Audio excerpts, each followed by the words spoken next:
And we're back. I'm Chris J Handley with the DZONE. Thanks for bearing with us. We did lose power last night about 3:30 in the morning, which is why we had no reports, but we are back and ready to go for you. The first and most important news of the day is this: do not go outside. We are actually in the eye of the storm right now. It may look calm and sunny and beautiful, a little breezy outside, but it's not. It's actually a very dangerous time to go outside. Let's take a look at the map and see exactly what I'm talking about. If you notice here on your screen, there is an eye right here over the D-zone.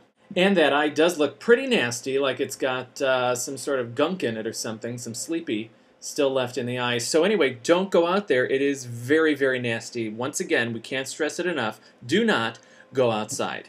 Okay, let's go right outside to our reporter in the field and see what it looks like. Thanks, Chris. I am outside right in the eye of the hurricane, and let me show you what I've seen. Take a look.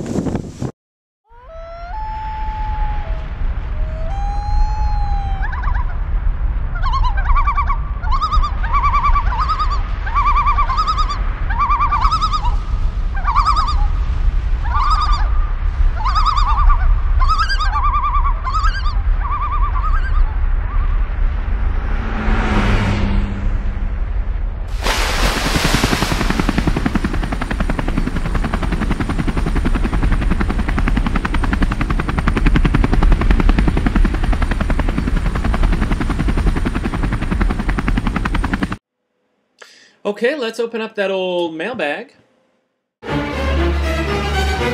Okay, our first letter comes from Samantha Smithy of Tucson. Samantha writes, "Dear Chris, you are sexier than Anderson Cooper. XOXO, Samantha." Dear Samantha. Thank you very much. Just wait until I start giggling, though. You'll fall in love with me all over again. Letter 2 comes from Facebook reader Abby Normal. Abby writes, "Dear Chris, I think there's been a conspiracy between some of the local drugstores and the Weather Channel." Well, Abby, I did get a report from one of our Facebook readers who says this is the first time in 20 years he's had a Pop-Tart. Okay, we're going to head out to Brooklyn, where Nathan has not been preparing for the storm, but does have some tips for those of you who are without power.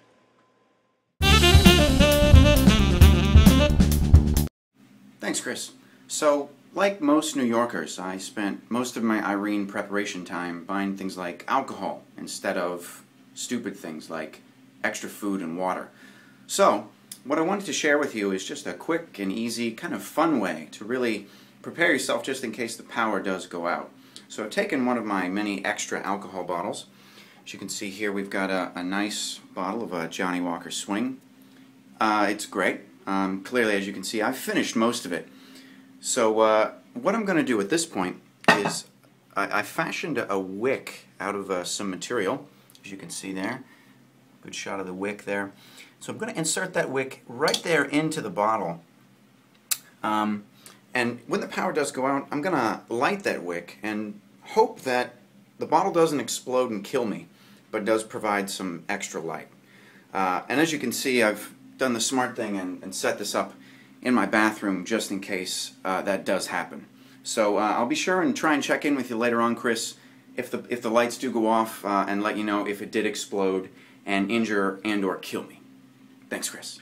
Thanks, Nathan, for that report. I know we're all on pins and needles waiting to see how that turns out.